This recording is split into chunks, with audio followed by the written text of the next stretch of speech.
film something. My name is Emanuel James Miller. I am the director, producer, editor, head mutineer of movie and media, and we do something called Geekssociated Press.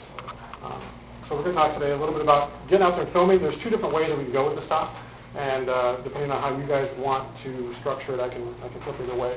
Originally, I kind of thought of this as more of a motivational to get out there and do something, because a lot of the times we're our own worst enemy when it comes to creativity. But also, if you guys are interested in some of the more technical stuff on how I do things and sort of my methodology that I've kind of picked up over the years since I started Geekssociated Press, with my lovely fiance back there, then we can get into that part of it as well. So Geekssociated Press, it's my credit stuff here, what I do. We do video and event reporting for geek-related events. So we've covered Phoenix Comic-Con, VolCon, Phoenix Film Festival, Free Comic Book Day. We've run around the valley of different comic book shops filming that. Anything pretty much geek-related, that's what we film. We've had a number of hosts that we have on the screen. I don't get up in front of the camera because nobody wants to see this. We're featured in the UCLA Tribune's Nerdvana blog, so if you ever go on there and you see any video at all, that's us, and probably about 90% of the photographs are Tasha back there. And we're also on the Geek News Network, and we're looking on a couple of other websites to get up. So that's kind of where we go. This is, I'm going to play just a quick minute of what we do, and it's kind of hard to see.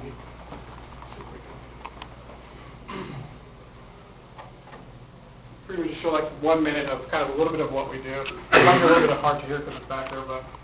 I'm Tony Darling, and so this guy, we're at Pop Culture Paradise in Tempe, Arizona, and we're here at the 10th anniversary of Pop Culture Paradise, as well as the grand reopening of the store. The store is huge, it's beautiful, and we love it. Yep, there's tons of people here. Let's go check it out.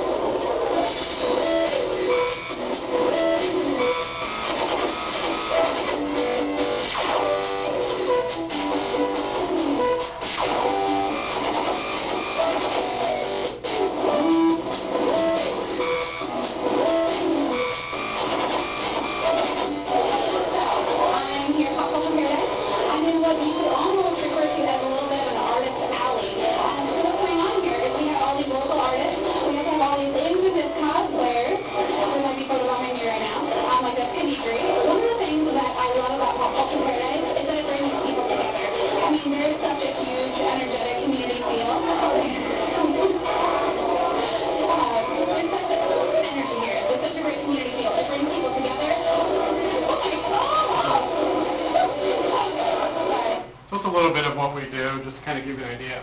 One of the things that we start at Geekssociated Press is we're big geeks. Everyone in the organization that works with us, we love pop culture. We love anything that has to do with comic books and movies and cosplayers and anime and video games and tabletop games.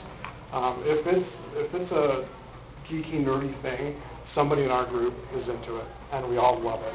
I mean, that's the key requisite for what we do is actually love the geek culture and the geek community. Go to the next slide.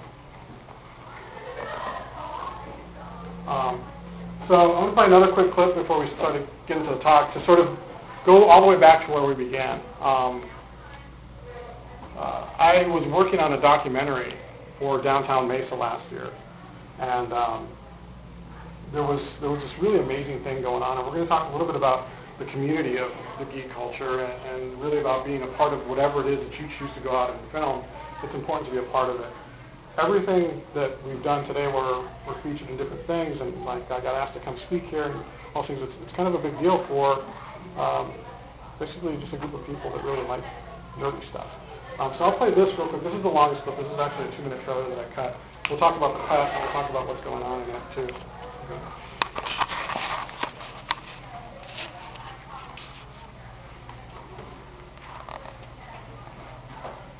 Saturday night, like what makes you on a Saturday night of all things dress up in Star Wars armor and Can you guys say more?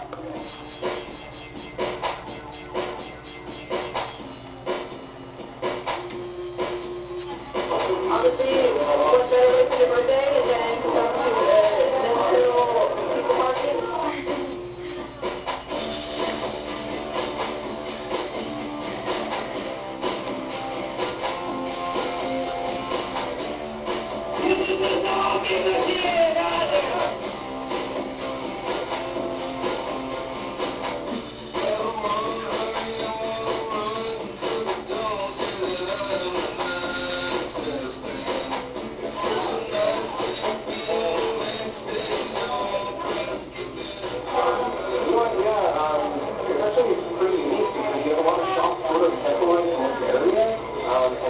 offer a lot of different things.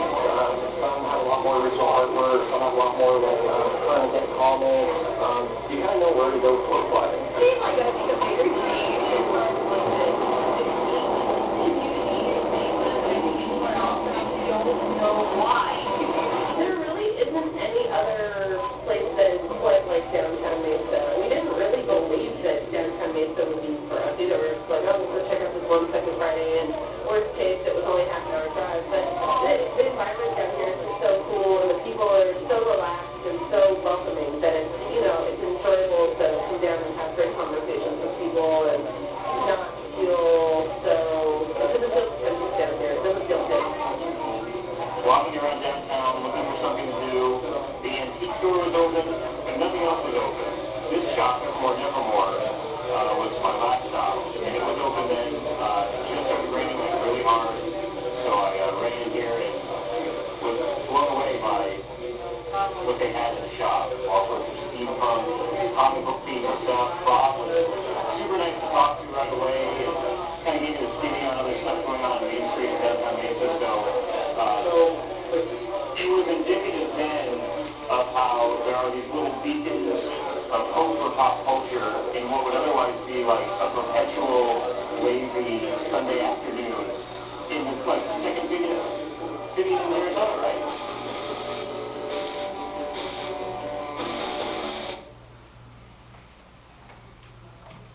So from that video, that was really sort of the start of what now is Geeksociated Press. Kind of an update on that. Yeah, a lot. We'll talk a lot about that. So this video is really sort of what started us going. This particular trailer, one of the PR people for our Phoenix Comic-Con had actually seen this video, and it was because of that she selected us to be the official video bloggers for Phoenix Comic-Con, which is a big deal to us. And it was totally based off of this one thing. So again, it's the importance of community and being there and showing passion for something that eventually will open up opportunity for you later on. So we'll go to the next slide. The main thing that Geeksociated Press does, and that any of you and whatever things that you want to go out and film, and you know, anything that you're really passionate about, is kind of falls down into this one simple rule, and Geeksociated Press is founded on this principle. If you do not support the things you love, they will go away. There is no getting around that. That is the one indisputable law of today's society, especially with our economy the way it is and the state of small business. So in that video, the trailer for Downtown Geeks, I'll back up for a second and talk briefly about Downtown Mesa the way it was a year ago. So last year, it was really amazing. We had a small micro movie theater called the Royale that showed all kinds of grindhouse, indie horror movies, indie documentaries, and all kinds of really cool stuff that you really couldn't see anywhere else around other people who really loved it. There was Evermore Nevermore, which sort of was kind of a hodgepodge store of like steampunk and pop culture things that had a lot of independent artists that sold their works there, and there was a lot of just really cool things. And there was Gotham Comics, which is still down there, which is a really cool comic book shop. And they were doing these things called First Fridays. Or Second Fridays, I'm sorry. First Fridays is Phoenix. Second Fridays is Mesa. And what Evermore did, there was this little shop. They were down there by themselves. Nobody else was really interested in going down there. So they decided to create a culture of things to happen down there. So they started doing stuff like Zombie Santa Claus. They had like a zombie bikini contest, which you saw some of them. They had Steampunk Street, where it was like just a street filled with a bunch of people dressed in steampunk gear. And they had all these really wild and crazy ideas, and sure enough, it started generating people going down there. And the next thing you know, there's a girl in town who does midnight movies, and she's been kind of traveling around to different movie theaters and doing them. Her name is Andrea Beasley Brown, and she decided to open up a micro theater to show the movies that she was showing at other theaters, but do her own thing there. And so that created more buzz. The comic book shops were having all kinds of crazy, like, little mini sci-fi conventions in their shops, so little tiny micro conventions in their stores to generate. There's a lot of really cool stuff happening down there. And Tasha and I saw this stuff, and we're huge geeks, and we loved it. And we wanted to contribute something back to all these people who put so much work into something that we enjoy immensely and has really enriched our lives. And so I decided I wanted to make a documentary. But I have friends and read a lot of stuff online and know people that do video, and it's very daunting because not that many people really do video. Everybody takes cell phone videos now and just kind of posts them on YouTube and stuff like that. And so there's sort of two schools of thought. There's like you shoot a bunch of YouTube videos off of your cell phone and post them up, which is cool. You know, there's that sort of thing. And then there's like really high-end filmmakers that have like a ton of expensive gear and they've been, you know, they go to school for it like you guys are, and it's very complicated. Once you start getting into video, it becomes very complicated very quickly. I didn't have any of that, any of those resources to go to the high end, so I decided to go low end and figure out what I can do to make something, get out there and start filming. Because what I didn't want to do was stop and wait for money to come in or me to be able to save some money to buy all the equipment that I would need later on. I figured I'll just start shooting now and eventually I'll get to where I want to go, but I need to get out there and do something quickly. So, the next slide. One of my biggest inspirations, and if you're into film and video, one of your biggest inspirations, and you need to read, is Robert Rodriguez's book. This is from the first page. If you want to be a filmmaker, the first step to being a filmmaker is to stop saying you want to be a filmmaker. I've been a filmmaker ever since the day that I closed my eyes and I pictured myself making movies. The rest was inevitable. If you want to be a filmmaker, you are a filmmaker. Go make yourself some business cards. So one of the first things that I did was I made business cards based off of that. I read this book several years ago, and I've always been interested in video. Robert Rodriguez is a huge, huge inspiration to me. And the basic idea of just get out there and do it. Stop talking about it. Stop thinking about it. Don't listen to what anybody else says. Just get out there and film. You will figure it out yourself. The rest is technical stuff. And technical stuff you can go to school for, or you can learn it yourself. It doesn't matter. You're going to get there either way. But in the end, it's still all about producing something and showing it to people. So go to the next slide. So, I didn't have a camera. So what I do, $80 refurbished, I got a Kodak ZI-8. This is a great, great little camera. It's about the size of a BlackBerry. It's really not much bigger than this thing. And the reason I bought this thing was it allowed me to, one, it was cheap, and two, it had exchange battery packs, so I could pull out the battery packs on it and record for a long period of time. And three, most importantly, if you do video, and anybody who's into, is anybody here into film? Anybody here taking the film stuff? The most important thing is really audio. It has a mic jack, which I thought was amazing.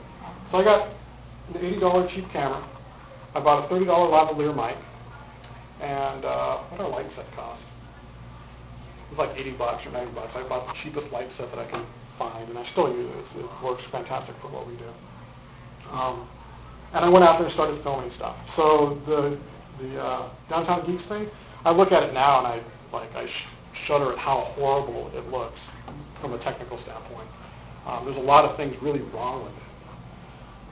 But the person who I showed that video to did not care. The person from Phoenix Comic-Con and everyone else that was involved in Phoenix Comic-Con who saw that didn't care that I shot it with an $80 camera. I mean, there's other crews out there that do similar things that we've done. I mean, they're all shooting on DSLRs, they all have the Rode mics, they have all the really expensive, really nice gear that I simply couldn't afford at the time. And they didn't care about that. What they cared about was the story. So they cared about that there was somebody who liked this culture and was doing it. So when you go out there and you want to start filming stuff, you know, you have to find that thing that you love and film and shoot it and just do it. It doesn't matter if it's any good from a technical standpoint, because all of us in here are obviously interested in video. We can take apart each other's stuff all day. All day. I mean, like I said, I was watching that right now, cringing at how horrible the sound was, the lighting was bad, the camera was shaky, you know, it was all these things that I did wrong. But it didn't matter because when the girl from Phoenix Comic-Con saw that, she had been going to downtown Phoenix, and she knew those people. And Evermore had just closed. So she actually teared up a little bit at the end. So I got that emotional reaction. And the only thing I can attribute that I gave her that emotional reaction was because I showed her something that I loved. So I'll go to the next slide. Everyone is a geek about something. So my thing is I'm your traditional geek. I love computers. I work in the IT field, and I'm into comic books. Big surprise. I'm into movies. Big surprise. I'm not so much into video games because I suck at them. But I mean, it's a tabletop role-playing game, so I look like Dungeons & Dragons and all kinds of stuff like that. So anything that is remotely nerdy, I like it. And even anime, which I'm growing slowly fond of, which for years I was, vehemently against. We can debate why it's horrible for the most part, but I'm even starting to kind of get into that because of some of the things that we've covered. But everyone's a geek about something. We've known people that are. I have a friend who restores old cars, and he's a total car geek. He's a car buff, and that's really what his passion is. And it's funny because you hear these people about different things that they're passionate about. Photographers are another one. They're like a whole strange lot to me, but they're really passionate about what they do too. And so if you're filming something, it's important to be passionate about it. There is no getting around it. Let me go to the next slide. So one of the things when I started doing Geeksociated Press was, what am I going to do? I'm not really sure. Like, is anybody going to like it? On YouTube, no one has to greenlight your idea. This is from the YouTube Trends Manager. One of the cool things that YouTube has done for us is obviously anybody can create anything and throw it up there and just see what sticks. That alone is amazing. You don't need anybody's permission really to do anything, or a focus group or a bunch of money. You just need really the drive and the passion. You figure out everything else yourself. And that's kind of, again, paraphrasing a lot of the Robert Rodriguez philosophy, where he doesn't believe in using sort of an established system to get done what he wants to do. This whole conference is based off of the idea of new media, essentially.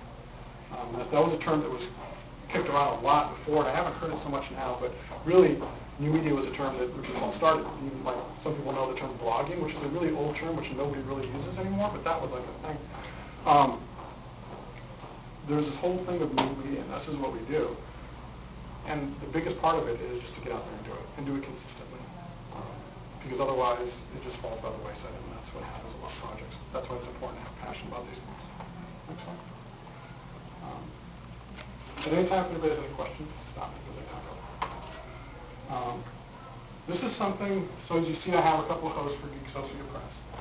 And this is something that we have meetings where we talk about what we're going to film and how we're going to film it. And the biggest thing that I have to sort of drill down into people who are new to Geeksociated Press is it's the internet. It's not broadcast TV. So if you're really into broadcasting and filmmaking and you want to go out and make a feature film to show in a movie theater sometime somewhere and pitch it somewhere, this is probably not the lecture for you. It's the internet. It's not broadcast TV. So a lot of the times I have to break down people's natural tendencies to want to act like television. And you don't have to. Like, you don't have to be, a Walter Cronkite. You don't have to be very polished. One of the reasons why I picked that clip is because it showed Tony at one point, flubbing her one of her lines or flubbing her intro because one of the cosplayers was messing with her. And I thought that was kind of funny. It was kind of endearing, so I left it in there in the cut. But that's something that would never, ever happen on broadcast TV. It would get edited and hacked, and that's it. But I wanted to leave it in there because it kind of shows the playfulness that everyone sort of knows each other in these events that we cover. And I wanted to help convey that to my audience, or to our audience. So they form some kind of connection. Again, you want to form a connection, form a bond, and show how much people love that. So I wanted to leave that in there. But it's not broadcast TV. So if you're shooting a video and you intend to put it out on the internet, that's the biggest key to remember, is that your audience, you want to obviously capture as many people as you can seeing it, so you want to make it accessible to people. But don't be afraid to sort of narrow in and show a little bit of the grittiness of what you're doing, because that's eventually what people are going to like. People like personalized things. So Geeksociated Press, what we do, focuses in on a very narrow field of people. And that's kind of hard to really convey, especially at this school, because this school has everything that we all love in it. And this is why people come here. And even if you don't go to the school and you're a blogger or something like that, a lot of these things, like I said, it's a very narrow field. Not that many people really like it in the big picture. So don't be afraid to sort of get into it and show the nitty-gritty of what it is that you're passionate about. Next one. So if you're doing video, this is the biggest one that me and her have had discussions about. plenty of times, and we actually have the statistics to root this stuff because I'm a big numbers analyst today. A single photograph taken in 1 second will outperform your video you spent 6 hours putting together. Video is not easy. It's not easy, and anybody who's done any kind of video editing knows that you're going to spend just a lot of time, just hacking away at your video trying to get it done just right. Just off of analytics we pull off of like Facebook, our Facebook page. One of her pictures outperforms every video that I do. Because the reason for that is because people click through pictures very quickly. On a blog, people will go to blogs with pictures, they'll look at it and they'll move on. So, sort of the downside, you have to know that all that work can be outperformed by a picture. But there's another side to it. So, photos, text, audio, those are your appetizers. So your photographers, your bloggers, and your podcasters, maybe not so much podcasters, but really these two, the photo and text people that comprise the majority of the web pages that you're going to be putting your stuff up on. That's really your appetizer. That's the ones, they're going to get a quick little picture, they're going to get an image, they're going to read a little bit, but if they see a video, they will quickly click on that video. This has been shown on Google Analytics. They've shown that when Google Analytics and Amazon have shown that when there's video involved, people tend to spend less time reading it, and they're quicker to click on something if there's a video. So that's the reason why photos outperform things, because it's very quick, it's very visual, and absorbent quickly. But video is important. So all those things kind of drive people to watch your videos. And sometimes they'll click on it, and sometimes they won't. But if they know that there's a video, people will go to a website. They might not necessarily click on the video. They might only watch the first 10 seconds. But that's really where your need is. That's really, video is a medium that combines a lot of different things. And you can convey emotion, and you can convey a story, and you can connect with people in a way that you might not be able to with a podcast, with a blog, with even a photograph, which comes pretty close. But you don't see that person, you don't hear them. And so that's what video, for me, really is what it's all about. Be like Gordon Ramsay, the UK version, not the US version. Note, cursing with wild abandon in the English accent is optional, but it is encouraged, and mostly because it sounds cool and not as vulgar as the English accent. Another kind of guy that I really love and draw inspiration for. And the reason I put this is actually very specific to the UK version, because if you ever watch like Kitchen Nightmares, you'll see that this is a guy who's very passionate about what he does. The US version, you just get this hot-headed who yells at people. But if you put it in context, he's yelling at people because they're losing their passion. They are not focusing on what's important. They're focusing on everything else, all the little things, like what a restaurant looks like, or what kind of linen you have, or what kind of plates you have. He doesn't care about that stuff. He cares about the basic thing, which is the food. For us, it's video. It's the content.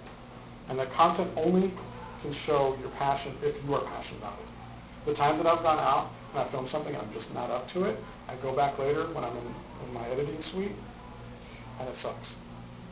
The video's just not there. And it's not because the host wasn't involved. It's not because people in front of the camera weren't involved. It's because me as the person behind the camera who's filming just lost that little bit of passion for a second. And that's the biggest thing that you can't lose when you're filming, is you have to keep that passion. Kevin Smith was another big influence on me. You need to have a reasonable amount of unreasonability to be a filmmaker. The fact that you want to pick up a camera and film anything, and it sounds really sexy, right? You get a camera, you go out there, and people notice you, and you film, and it's cool, and you get a lot of attention. But then you got to spend hours and hours editing. You got to make sure that your audio is good. You got to find all. It's a crazy idea to even do that. It's insanity the amount of work that you have to do to make short little video clip, much less a feature film. I mean, it's insanity. You have to be sort of unreasonable. You have to maintain sort of a sort of headstrong feeling about what you're doing and be clear about it. If you're not, what will happen is you'll become overwhelmed. Everyone wants to pitch in, and next thing you know, you're slowly but surely spiraling out of control of what you're trying to create. And those people that are helping you, or this input that you're getting, might not be the exact same vision that you have for what is important, what is the key focus of your story, and what you're passionate about. So it boils down to your passion and what the story is going to be. So no matter what you guys are interested in filming in, if you're a part of a community, you owe them more than they owe you. So for us, we do event coverage. We get into a lot of events for free. We get a lot of access that most people don't get by going to things. But no matter what you're filming, if you're filming cars, if you're filming something about flowers, it doesn't matter what you're filming. You're a part of that community if you're trying to showcase it. If you're trying to make it like a documentary, I'm a big documentary junkie. If you're making a documentary, you're going to get involved with that community. If you're doing a video for small businesses, then you're going to get involved in small business. So you're going to know those communities and you're going to know those people well. Those are your biggest assets. But you owe them more than they owe you because they provide that place for you to go and be passionate about. So, for example, downtown Mesa, when everything was going really good, they didn't owe us anything. We owed them, which is why I picked up a camera, and that's why we did photographs and videos, because we owed them because they provided something that we loved. We wanted to give something back. This goes kind of into more of a philosophy now of shooting, kind of an ethics thing. For Geekssociated Press, we have a code of conduct that actually everybody who works with us has to follow. The first rule, and it goes a little bit longer than this, but the first rule is help first, ask later. So as you get involved with communities, and you get involved with like small businesses, or you get involved with a bunch of car guys that are really into what you want, what you like, and you're going to film, help them first with your video work. There's so many like small businesses or people that focus on different things that they might have like a cell phone video that's up on YouTube, but it's pretty crappy most of the time because it's cell phone. So you're going to help them with any kind of remotely polished work that you're going to do. Going back to you owe them more than they owe you, don't go in there asking for a bunch of stuff. You're there as a guest. You're there as a guest. You're there to help. You're there to show off what it is that you're trying to show off. By doing that, your benefit is going to be that people will see it in your videos and you'll get recognized for it later. You might not get it from the person who's in front of the camera there, but the viewer later is the one who's going to pay off for you.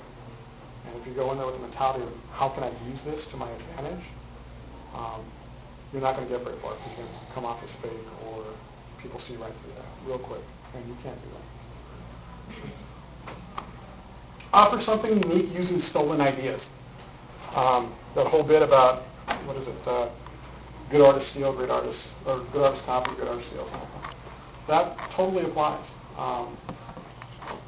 Take something and find a niche in it that is not being met in a way that somebody else who is successful has already done, and just pop it in. So for Geekssociated Press, the reason we started Geekssociated Press was I showed that clip, that trailer, and we were asked to cover these events. I had never covered events before. I'd never done anything like that before. I just barely picked up a camera. And so I went out and I did research, and I saw what other people were doing, and it was a lot of cell phone videos. It was a lot of, it was a lot of just kind of montage videos and just kind of weird stuff out there that wasn't very coherent and really, really long, usually like 10, 12, 15 minutes for events, and bad audio. So I saw that, and I thought, well, I don't want to do that. I want to do something good. So again, with using stolen ideas, I was like, well, what do I like? Well, I like G4. I think G4 is pretty cool. So I wanted to sort of emulate G4 and bring it to sort of the con level, to event geek coverage. Because G4 is really great for like what they do, because it's all big stuff, right? But like Phoenix Comic-Con didn't have that kind of coverage, or any of these smaller cons that we've done, or events even like Pop Culture Paradise didn't have that. So I wanted to take this model that works, and this formula that sort of works, and drill it down and customize it on the local level, or the smaller level, I should say, and make something that really was going to take a sort of a fresh look. So again, a lot of the videos are out there with cons and stuff like that. It's a bunch of fat guys with facial hair like me. And I figured, well, there's got to be other people who are probably more polished in front of the camera than me that can do this. So I got the idea of using a host, because that's kind of the thing. So it almost counteracts that it's not broadcast TV, It's not broadcasting to the internet, so you have more leeway, but don't be afraid to take models that work and drill them down into your video. So little things like having a host, the way that it's cut, is very television-ish. But that's because I saw that that was a need that was not being filled by people that were going to cons and putting on videos of events and cons and stuff. Internet famous does not mean you are a neat snowflake. We're very fortunate, me especially because I'm behind the camera, nobody knows who I am. The girls that are in front of the camera and are hosts, they become very well known. Tasha has her own little people that recognize her everywhere she goes. Because people know you, the people who do these things. Again, if you're getting into a community, eventually that community is going to get to know you and start treating you special. Don't let them treat you special. Because at the end, like for our level, we're shooting video for the internet. And it doesn't mean anything. Even people who are internet famous will tell you that it doesn't mean anything. The girl who was hosting, the girl who was messing with her, she's a local cosplayer named Jessica Negri. If you Google her name, there's like a gazillion pictures of her. People pay for her to go to Japan and dress in costumes and stuff. It's insane. But she's the most down-to-earth girl that you'll meet. She's like, that's ridiculous that people think that I'm special. I just dress in costumes. So as successful as she is doing what she does, she still takes it all in stride, which I think is a really good mentality to have. So you're not a unique snowflake. Don't think that you're important by any stretch of the imagination, because you're not, and people will treat you that way sometimes. So.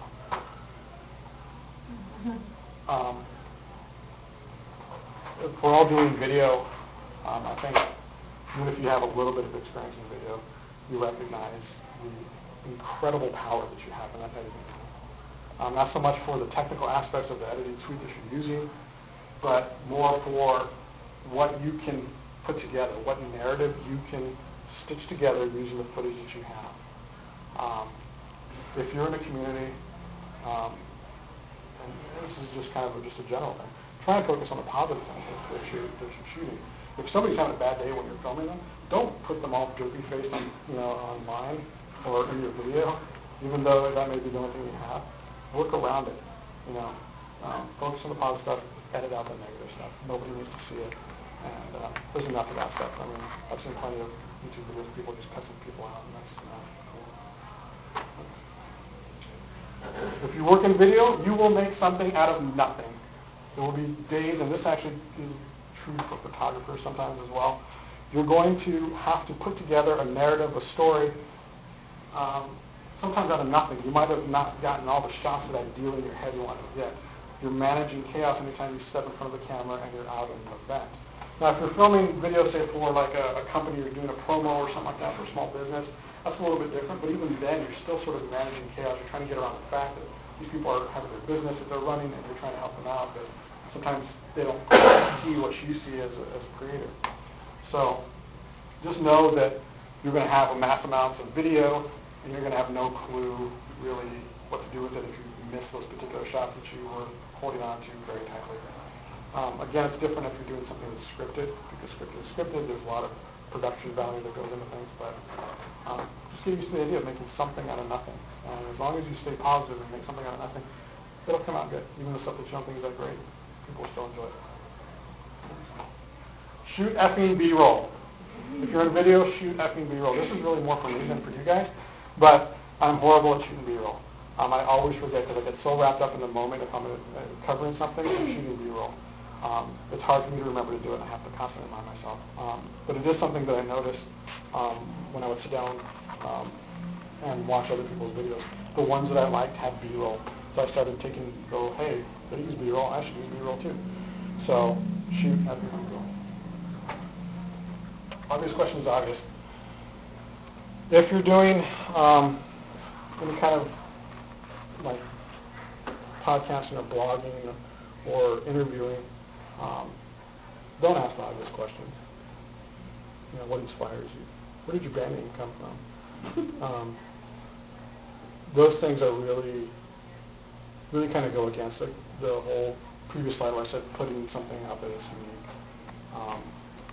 If you want to do interviews with bands because you're really into music, that's cool. Let's find a new spin on it other than like, what does your album cover mean? Like, don't do those things that they expect. If you're interviewing somebody, know what they do enough that you can ask sort of the down and dirty questions. So we interviewed Robert Kirkman right off the bat, which was the creator of The Walking Dead, who wrote comic books. And so instead of asking him about The Walking Dead, we started asking, well, everyone's asking about this stuff, but he's a comic book writer. This guy writes a lot of stuff.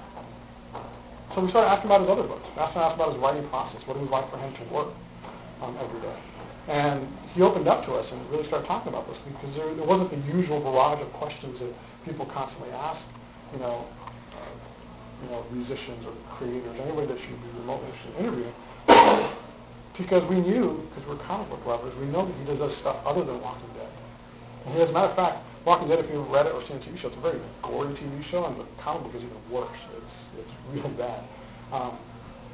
But the guy who made this also makes a comic book about a dinosaur superhero, which is really cool. And so we asked him about that. So don't ask the obvious questions. Try and really know your subject. One more Robert Rodriguez clip. Every director has at least 10 bad films in them. I have more than 10 bad videos on our YouTube page, and we have we have a lot. We have a lot. So the basic premise behind this is almost wraps up the entire point of this discussion, which is just get out there and shoot something. It's not going to be good your first couple times. It's going to suck. My trailer is horrible from a technical standpoint. And we're all our own worst critics as creators. We're our own worst enemies when it comes to seeing it. Because we look at it through a fine microscope, but you sometimes got to step back and kind of look at the big picture. And even if stepping back and looking at the big picture, it still sucks. That's okay, because you'll learn something from it. Every time you step behind that camera, and every time you step in front of that video editing suite, you're going to learn something new. It doesn't matter if you have a degree in this. It doesn't matter if you've done it for X number of years. People that I know that have edited for a while, they still tell me that they learn something every time that they edit, because they're always figuring out a way to do it better or faster or make it look a little bit nicer. So that's very important. So just keep shooting, and eventually you're going to get something that you're happy with. So get your 10 out first. If you're shooting video blogs, do your 10 video blogs about candy making, and just let them suck in your mind. But somebody else is going to like them, guaranteed, eventually. Show what you love. And then once you show what you love, just get out there and film something. Any questions? Anybody want to talk about anything technical or? B-roll. B-roll. So when you're shooting video, your main subject, so in my case, if I was shooting me, like there's the camera shooting me over there, I'm the main subject. So your B-roll is going to would be like, her writing on her pad, him kind of looking at me. Any of those other things that are not the main subject to kind of put the context to where you're at. Yeah. It fills in, and B-roll is really important because it shows all those little things that you see and experience as you're there. But whenever you're shooting video, you got to remember those people are not there. You owe it to them. Since you're taking the time, you owe it to them to really show those things and put them there so that they feel that they're there. Again, that goes back into that whole thing that video is really the meat. It's really the main course of the blogging world. Because you want to put somebody there. You want to give them that experience. And when they're done watching the video, they should be like, oh, that was cool. I wish I would have done. Or that's cool. I didn't know that. Or that's very interesting. So you really want to roll on. That's what B-roll is. The thing that you showed, that your first camera that you still use? No. I've moved on to a DSLR. I use a DSLR now. So I use just a regular DSLR. I use a Canon T3i. Oh, it's like a camera. No, it's a photo camera. So the camera that Tasha has in the back, we have actually matching cameras because we're cute like that. And that's on video? Yes. Wow. So if you guys are interested in video and you have the means to get a DSLR and start shooting with it, the quality is unmatched. I mean, it is gorgeous. There's some limitations to it. and we can talk about the technical side of that, but there's some limitations to shooting on DSLR, but for the most part, if you're shooting stuff for the internet, you really shouldn't be shooting, anything longer than, in my opinion, anything longer than a minute. Because people online tune out after 10 seconds. You have 10 seconds in the beginning of the video to get somebody's attention. If you don't, they're gone and they won't come back. Interesting enough, every video that I have, statistically they all follow about the same lines, which tells me that I'm doing relatively well as far as the content goes, because I retain an average amount of people for similar length videos for similar topics. But whenever I would have like really long intros, I would see that people would drop instantly. One of the things, my pet peeve, is especially if you make YouTube videos, and you have a cool production company name, like I have Remake Video, which is really cool, it's got a skull and everything. Like, I never show that off. It's at the very end, and it's the last 3 seconds. Even when I promote the name Geekssociated Press, I put a person in front of that. So there's always a picture or an image of a person, because that is way more interesting than my cool fancy logo. It's way more interesting. I've seen videos literally with like a 10 or 15 second animation of the production company. Who gives a shit? Like, nobody likes that. I was going to ask, do you know any video intro programs or is there anything that you use to create your video intro specifically? I know that there are a few apps and stuff out there. So I don't do After Effects. I'm slowly starting to learn After Effects. After Effects, Adobe After Effects is really where you put a lot of those things together. Right. The learning curve is straight up. It's a very difficult program. And I'm working with it now, and I'm slowly getting there. So I had to come up with a solution for it. I'm cheap, so I didn't have money to pay somebody to create an opening graphics for me. And I had resources. My resource was that Tasha takes, on average, 1,000 pictures every event we go. So I decided to make a really easy opening montage of pictures, my logo, and music. And it lasts all of 3 to 5 seconds each time, and that's all I need. So, yeah, don't spend time. Branding is important and letting people know who you're important. But if you put it at the beginning, you're going to see that people drop instantly if it's too long. So keep it to a few seconds so that they at least say they're going to get to the content. First 10 seconds of your video will make or break your YouTube. Those first 10 seconds are very important. If you spend the first 10 seconds just trying to get your name out, people will click. Yeah, you'll lose a lot of people. You'll get people to watch it, but people will tune out. The format that I took where I put a person in front of the GP logo, that just seemed natural for me to do because I knew that. So I wanted to give them an intro. And the idea in my mind was always, well, if you think that that's interesting, or those people in front of the camera hold your attention, you'll probably sit through my 3-second logo branding and then get on to it. But even that, I try and keep it at 5 seconds, tops 5 seconds. Ideally like 3. So, any other questions? Editing software, filming techniques, any of that stuff? Because I didn't get to see the video. Oh, sure. I might go together.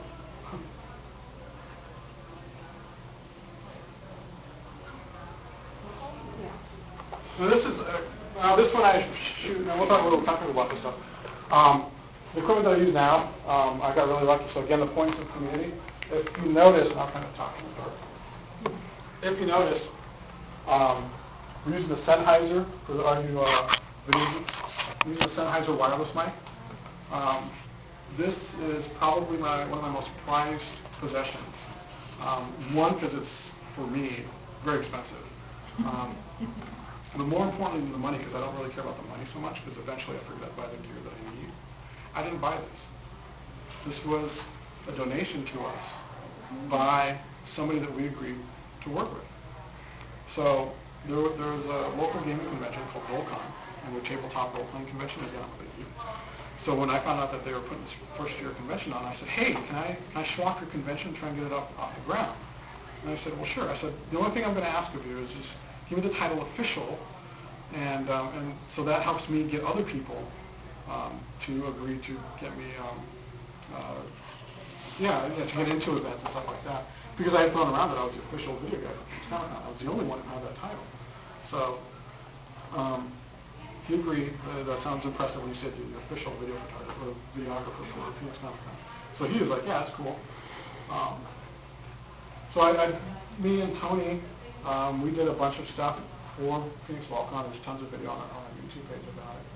And they were so happy with it after I had posted how, one of Tosh and I's dreams on top of doing this is we want to start our own video production or photo video business, so doing corporate events and weddings and things like that. We want to earn a living doing this. So I was kind of down in the dumps because I was getting to the limitations of the microphones that I had, and I know that I needed a wireless mic.